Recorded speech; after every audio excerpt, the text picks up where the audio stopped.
This video is sponsored by Blackology Coffee Company.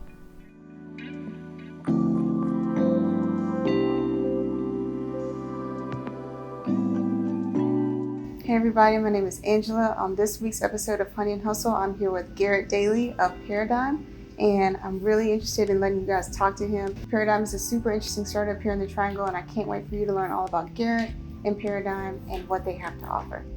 Hey Garrett, how's it going? How's it going? Happy to be here. Yeah, so can you tell me a little bit more about your background here in Raleigh with business and how you came to be with Paradigm? Yeah, so I actually went to school in Raleigh for a little while. Wasn't a big fan of it. I went to school for business management at Poole at State, but really wasn't doing it for me. So I dropped out and we started a valet waste company called Freedom Waste Valet in Fayetteville, North Carolina, which we ran for about a year. That was my first experience doing COO stuff. So really structuring a lot of how everything was going to run. And it was unfortunate because we ended up doing a lot more of the structuring than the running. But so we did that for a year. I kind of got burned out. A lot of that was effectively because we were pitching, $200,000-$300,000 a year contracts. So it was kind of like a gamble, like, hey, if we get one, we'll be all right, So after that, we went west to Colorado. Worked at Microchip Technologies for a year. That was kind of a weird place to work. I didn't know that microchips have furnaces that they go in, but that was what I ended up involved with. And then eventually I ended up going from there to Tesla. I was at Tesla for a year and a half.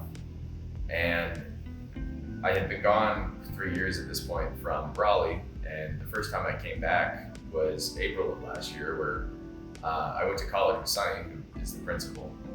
And I think within 5 minutes of me being in town and us getting lunch, we talked about a project that we wanted to work on called Nova, which we can talk about as well at some point, but I decided I was moving back immediately. So I came back, and I've been back since June of last year in town. I've done some work with a variety of different companies. I did some admin stuff for Fire and Smoke Productions, which is run by Bev Tan. It's a film studio out here that really does great work. I work for a company called Old North Mark that no longer exists. And then that became a company called Remark, which I still actively do business with. And then recently I found we've been trying to find a good fit, how we could work together, but I finally started with Paradigm earlier this year. So so that's basically a roundabout way of getting to where we're at now. Yeah, okay. And so you've obviously worked in a variety of different businesses, a variety of different industries, a variety of different fields. So what have you felt like has worked really well for you in those areas, and what hasn't worked super well? Because I know you talked about starting a valet trash company that didn't work super well, and then now you're with Paradigm, and it's kind of like, a lock and key fit. It's perfect for you. Yeah, so basically there's actually like 3 or 4 other companies that were startups and stuff that I worked for in the meantime there. So there's a vape delivery company that was created about 6 months before they banned vape delivery. So that was a fun experience.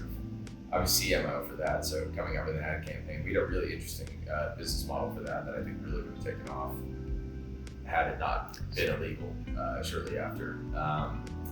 I ran a website still run, but it's kind of on hiatus, a website called Master Self, which is self-improvement philosophy, that kind of stuff. And that, at one point we had 10 writers, so I kind of learned how to manage small teams of creatives.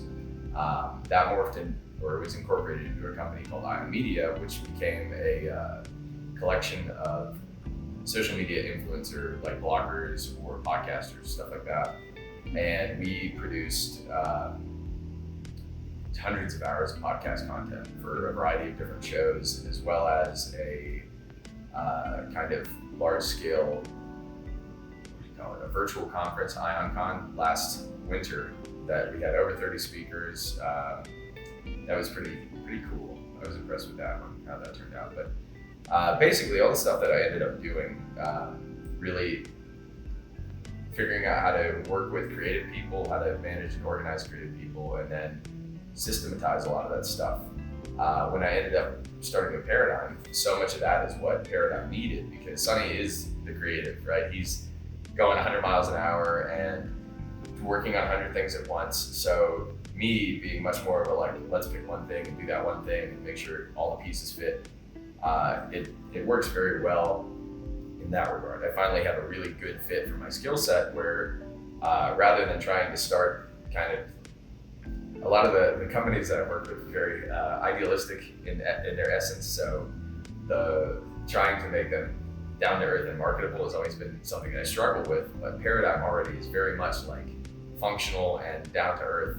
So to be able to kind of bring the long term, like let's make this something amazing 10 years from now, that's a lot more of my skill set. So. Mm-hmm. Yeah, and I feel like a lot of creative businesses could benefit from having a longevity mindset, right? And that's something that can be hard to hone in on based on what field you're in and what your creative assets are and where you are in the business, right? So like being a startup versus kind of a well-oiled machine that just kind of needs someone to help them manage as they grow and expand and want to, just really develop into all that they could be in the way that Paradigm is at this point right now.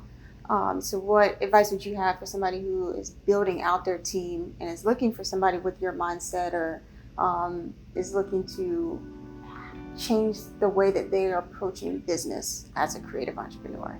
Mm-hmm. I think the most important thing that I ever learned, I believe it was Jim Collins in Good to Great, who said that, I don't paraphrase, but it really doesn't matter what your business does as long as you find the right people. And it really doesn't matter what business you have. If you don't have the right people, you can't do anything right. If you do have the right people, you can do anything if you want. So one of the things that I really harp on, and you try and find a way to express what you or your company is doing as genuinely as possible. And you do this over as long a time as you can manage it, then you're going to attract the right people. And if you look at there's some of the things that we've done and some of the different companies I've worked with, what they were at the beginning versus what they were at the end was so different and unlike what we started out thinking it would be. Because as you get new people, you need to pivot based on the people. You need to have enough of a plan that you know where you're going to be 10 years from now, but how you get there is where the people come in, right? So finding ways to express yourself genuinely, attract the kind of people that are the right fits, and when you find them, figuring out how they all fit together. I like to look at it as they're very rarely bad people, but they're very often bad fits. And we so often try to fit people into roles that do not suit their talents or their skills. And it's just such a backwards way that we tend to do this. And I think most people do this because we hire for roles, we don't hire for people, right? Okay. So if you start with the people and then find roles based on what they can do, and that assumes it's a good fit, but it's a little bit of a different perspective because some people say, hey, I want a graphic designer. It's like, okay, well, you may need a graphic designer, but really what you need is someone that understands your core values and fits into your team that also happens to be a graphic designer. And that, I don't know, sometimes it sounds like I'm harping on semantics. That's one of my big rules is semantics matter, but there is a very distinct difference between those modalities of leading with tasks and leading with people, right? Because people can adapt, people can learn all kinds of stuff if you have the right people in a good environment. So I guess that would be my biggest thing, focus on the people first. Yeah, I couldn't agree with that more, and I'm so glad that you said it the way that you said it because even for myself, like there are definitely people that I would like to have in my business, but I definitely want to find the right fit. All right. And so it's kind of a juggle of like, how do I do that? How do I find these people? Well, maybe I don't find them. Maybe they find me based on my messaging. And so that's a really interesting way to put it. So that's really cool. Yeah. So going back to something you said earlier, so you have done podcasting before. So what role have you seen media like podcasting, like blogs, play into the marketing strategy of creatives and just of businesses? I am glad you asked. So I can actually tie both of these things together now. So one of the things that we originally, when we had Ion Media, I had my website and I wanted to figure out like, okay, well, right now I'm struggling to do all the physical act of marketing. I don't have any zest for it. I went to school for marketing. I really don't care for it. Because there's the manual act of marketing, like, hey, I'm going to schedule out 40 tweets or 30 Instagram posts or whatever, write all the hashtags. I can't do it. I just can't. So what I figured was like, all right, well, there's got to be an easier way to do this that actually feels good to do it instead of just like mechanically doing all this stuff. So what we figured was, well, what if we made a podcast where we just took all of these people who have their own brands already and put them together? And that was the Ionosphere. That was our flagship show.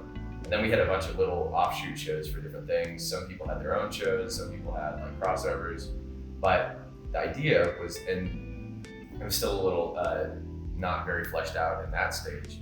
The idea was that we would combine these audiences that already exist, and if it's kind of like the Avengers, right? Like if you like Captain America, you like Iron Man, you're probably gonna like the Avengers movie. So you get more out of that group than you get from the individuals. And that's something that we call syntropy, which is the opposite of entropy, but that when you're bringing things together, there's something else that's created that you wouldn't get from separate parts, right? And so we kind of adapted this into our marketing strategy, which is what we call marketing without marketing. It's gravity, right? Marketing with attraction. Mm-hmm. So a lot of the times we look at doing sales or marketing as this thing that you have to do where you're going out and you're trying to find people and you're trying to pull them in and like manually, and it's clunky. It's not, you can't really compete with, let's say you're a local soda company. You can't compete with Coke when they have $100 million to throw at top of mind stuff. Or it says like I don't know what their conversion rate on spending $1 million on an ad is, but it's got to be less than, it's not efficient. But they have the budget for it and they can just do it, right? But for most people, especially creatives, who don't have huge giant budgets to just throw into advertising. So what if you did it without advertising at all? What if instead of paying for ads, trying to target all these things, you actually just built it around community stuff? So one of the initiatives that we started is basically all of our partners that we work with, we're trying to get them set up in Facebook groups. The next stage of this is that we'll have everyone running events. We currently have implemented this, but we're still kind of fleshing it out. We do 4 events a month. These vary from like pitch nights, founders roundtable, guest speakers, that kind of thing. And the idea is that if we put on this quality content, that if Paradigm wasn't involved, it would still be good to watch without a business purpose behind it. So we're providing value, right? But the people that come in and are interested, they join the Facebook groups, they come into the community. Well, it doesn't matter when, but they're gonna work with us eventually. We wanna work with everyone, and whether or not people are ready to is the question. Just when, right?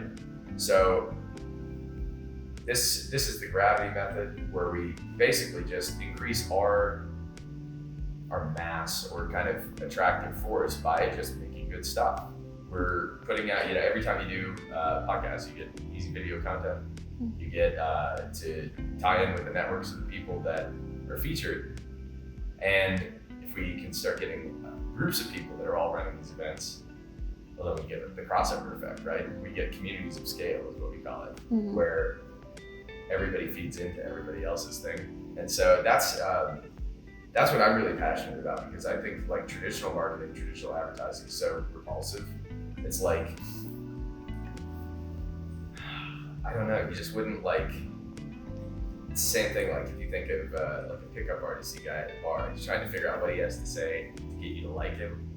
It's the same thing with marketing. There are people saying, oh, I'll think of this clever thing, then they'll buy my stuff. It's like, no, just make good stuff. Yeah. Have cool conversations, talk to people. Yeah.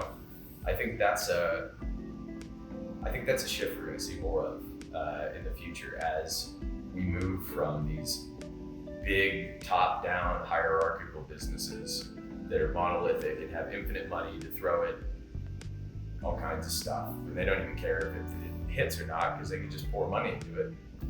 Everyone now, we're moving towards small businesses, and not even just small businesses, but like decentralized, flatter, more personal kind of firms. Yeah. And I think that's where everything's going to go. Yeah. I think it's inevitable. Yeah, I think so. I think that's the hope. I mean, that's my hope, because small businesses, I mean, they're the backbone of a lot of communities, not these big corporations. So yeah, yeah, I don't know, you gave me a lot to chew on. I was gonna say that. Yeah, but thank you for coming out today. Thank you for hanging out with me at Venture X, awesome co-working space here in RTP. This is Garrett Dailey of Paradigm. Like this video if you liked it, subscribe to the channel if you haven't already, and we will see you guys in the next video.